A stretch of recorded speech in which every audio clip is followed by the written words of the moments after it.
Deixa eu girar o assunto por aqui, porque o governo prepara um indulto de Natal que veta a concessão de benefícios a presos que tenham sido identificados como integrantes de facções criminosas. A medida é inédita no Brasil e reflete uma diretriz da política criminal que o presidente Lula pretende implementar aqui no país. Também serão excluídos do benefício os condenados por violência doméstica de qualquer tipo, desde ameaça até agressão física, preconceito de raça e crimes contra a ordem tributária. O documento está sendo preparado pelo Conselho Nacional de Política Criminal e Penitenciária e a votação da proposta em plenário vai acontecer nesta quarta-feira. Para a gente falar sobre esse assunto, a gente vai conversar com quem entende desses indultos. A delegada e presidente da Polícia de São Paulo, diretora da Associação dos Delegados de Polícia, mais conhecido como a ADEPOL do Brasil, Raquel Galinatti. Seja bem-vinda, minha amiga. Bom dia, Paula. Uma satisfação sempre falar com você. Um prazer é nosso. Delegado, eu queria entender da senhora do ponto de vista técnico, o que é o benefício dessa medida e se ele existe? Existem uma diferença básica entre o indulto de Natal e a saidinha de Natal. Muitas pessoas confundem, porque o indulto ele é dado através de um decreto presidencial, é de forma coletiva, é um perdão da pena, e ali extingue a punibilidade. Então, o indulto do Natal significa que definitivamente aqueles que estão cumprindo pena, eles serão soltos de forma definitiva através do perdão presidencial. As saidinhas são aquelas saidinhas que a gente tem geralmente próximas datas festivas e que geralmente também aumentam muito a criminalidade, porque alguns não retornam para o sistema penitenciário ou para a própria cadeia provisória. O que eu acho interessante é que cada ano o presidente da República ele estipula regras. Essas regras são básicas quando aqueles que não podem ter o benefício do indulto são aqueles que praticaram crimes hediondos, crimes realmente equiparados aos hediondos, como tráfico de drogas, tortura, alguns outros requisitos. Agora, o que chama atenção que será uma forma inédita de colocar, sim, a proibição daqueles que se identificam como integrantes de facções criminosas. Aí a gente vai ter que falar o que significa no papel e o que significa na prática. Na prática, Paulo, todos aqueles que chegam ao sistema prisional, seja de forma temporária no CDP ou numa penitenciária, eles são indagados se eles participam, fazem parte, são integrantes de alguma facção criminosa. E na sua maior parte, quase que na sua totalidade, a manifestação sim é positiva, falando que integram o PCC. Aliás, existia uma outra facção rival, praticamente extinta, até porque, na sua quase totalidade, os presos que fazem parte do sistema penitenciário, seja provisório ou de forma definitiva, eles integram essa facção. Então, o que a senhora está falando, só para entender, se esses presos eles são interrogados antes de entrarem na prisão, questionados inclusive se eles pertencem ou não às facções criminosas, e a grande maioria fala que sim, que pertencem, ninguém vai sair da cadeia no final do ano, é isso? Resumindo, sim, porque são políticas que elas são muito floridas, talvez até para dar uma impressão para os familiares dos presos, até mesmo para os presos, por uma pressão, pode ser que esteja ocorrendo, que algo será feito, porque na realidade o preso ele não irá arriscar ser taxado de inimigo pela facção que prevalece, no caso do PCC, sendo colocado até mesmo inseguro, em áreas reservadas para aqueles que praticam crimes sexuais, ou até mesmo ex-policiais ou familiares, com essa situação prática. Então, o que a gente precisa são medidas públicas relacionadas ao sistema penitenciário efetivas e, principalmente, que a estrutura que se dê para os verdadeiros heróis que estão ali, que são os policiais penais, para que eles possam conter toda essa situação que ocorre e, infelizmente, o domínio de facções criminosas dentro de presídios. A gente sabe da escassez de policiais, dos policiais penais, dos péssimos salários que são pagos aos policiais penais e, muitas vezes, o próprio sistema penitenciário ele fica ali meio que largado pelos governantes. Então eu acredito que o Lula nesse decreto que ele dará do indulto de Natal, ele tem alguns critérios objetivos também relacionados ao sistema penitenciário para uma proteção e uma estrutura maior. Colocar que será vedada as facções criminosas é o mesmo que falar que nenhum preso sairá dos presídios através do indulto de Natal. Essa explicação da delegada Raquel Galinatti é muito importante porque realmente as pessoas fazem essa confusão entre saidinha temporária e indulto. Indulto, turma, significa perdão.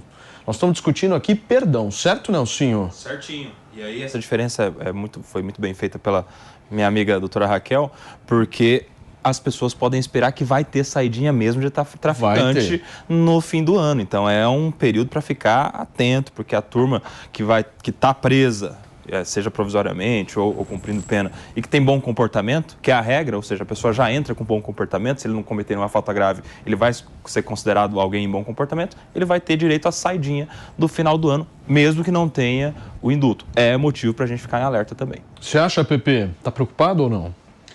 O que eu acho é o seguinte, Paulinho, eu vejo que essa política nova do governo Lula em concessão do indulto é muito mais uma questão de discurso, narrativa, para o povo em geral, porque está deixando claro, que não vai ser objeto de indulto as pessoas que fazem parte de organização criminosa, assim como pessoas que cometeram crime contra a ordem tributária, que são duas coisas... Violência doméstica e racismo. Violência doméstica e racismo. Então, claramente, o presidente Lula está falando assim, gente, eu não vou liberar no perdão presidencial nem pessoas que fazem parte da organização criminosa, dialogando com a população que tem medo por conta da piora da segurança pública, falando que não vai liberar pessoas que cometeram crime contra a ordem tributária, dialogando com a população que é contra a corrupção em geral, e faz um aceno à esquerda dizendo que não vai liberar as pessoas que cometeram violência doméstica e crime contra o racismo.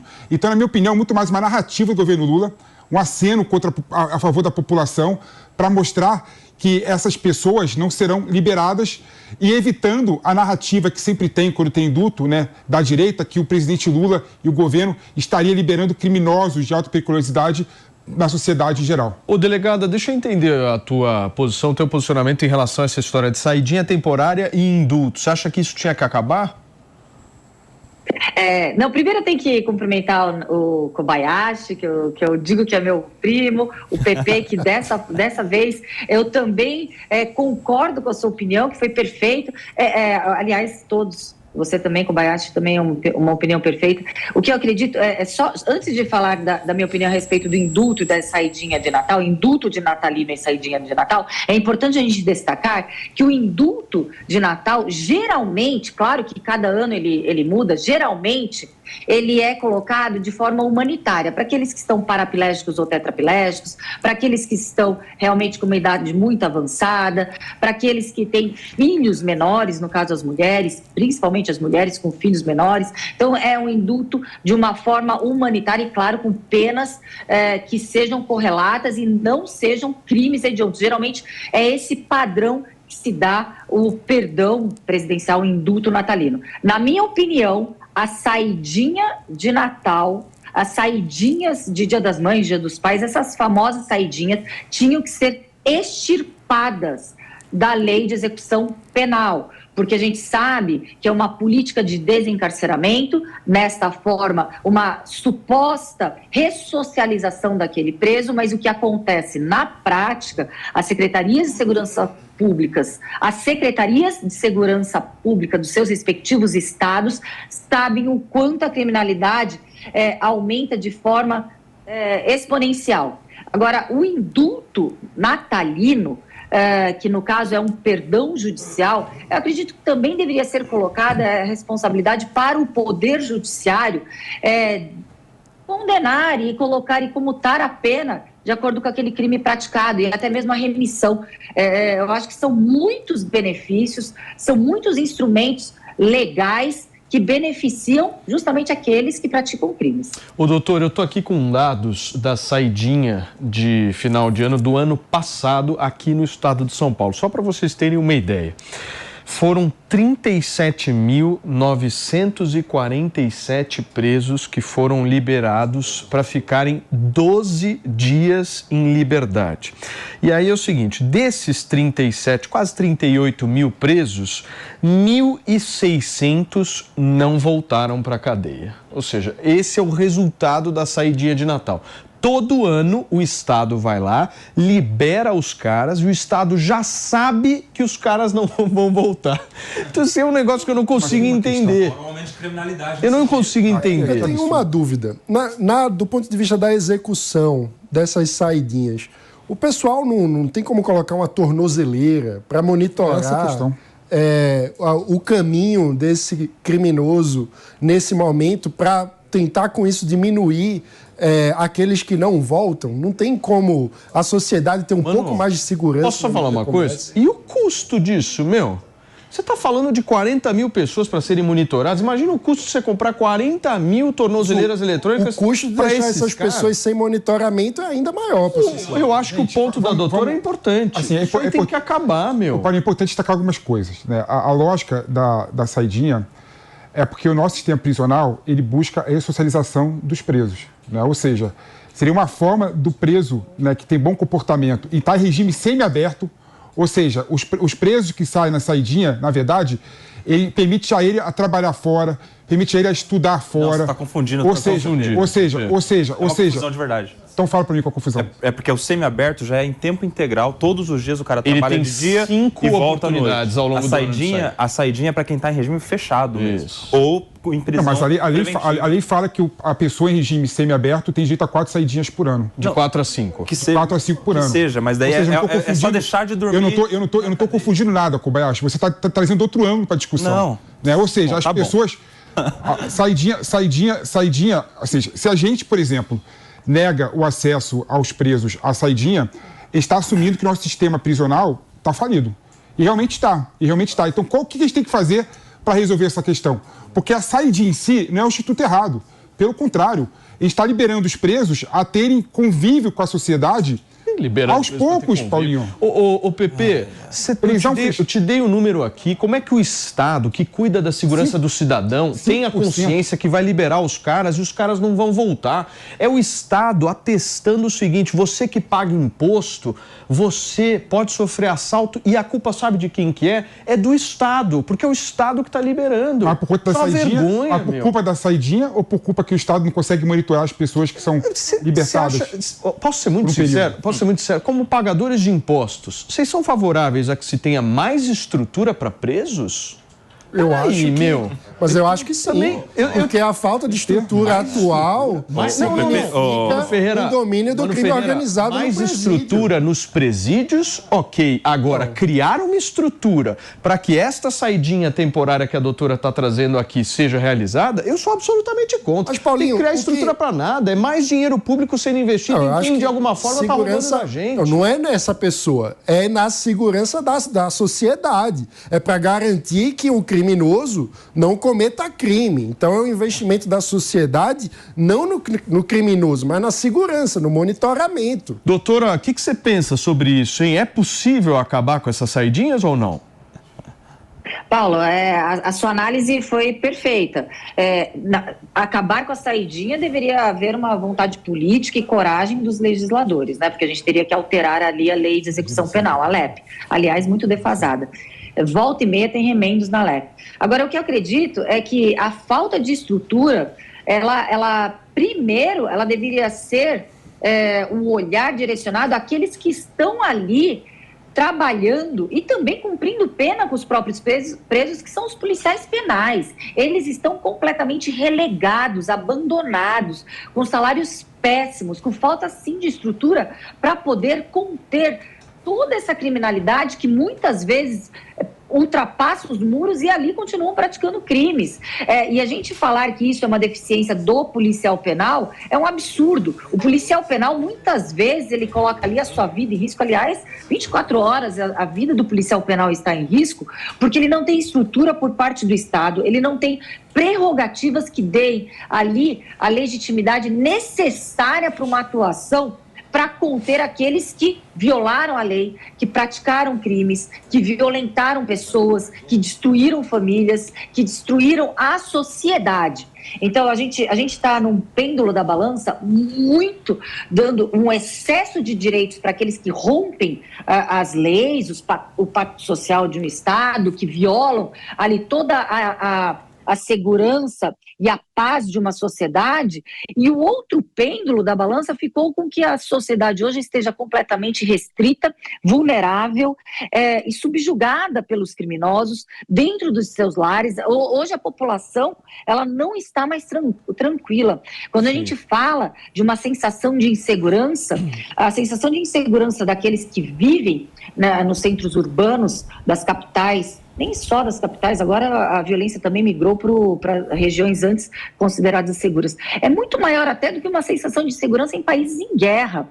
Se a gente fala em países em guerra, acredito que a sensação de insegurança, estando aqui no Brasil, é muito pior. Então, eu vejo que é necessário uma reformulação toda nesse olhar da sociedade, para que assim a gente possa restabelecer o que um Estado democrático dá para a população, que deve fornecer, que é a liberdade. Sim. Doutor, eu só preciso fazer um intervalo para você que está no rádio, a gente já volta, são 11h19. Mano, você tem pergunta? Sim, eu queria acabar retomando a minha pergunta, que é perguntando qual a viabilidade eu entendi que o ideal seria acabar com a saidinha, mas enquanto ela existe, qual a viabilidade de monitorarmos de forma mais efetiva esses presos com instrumento, por exemplo, das tornozeleiras eletrônicas?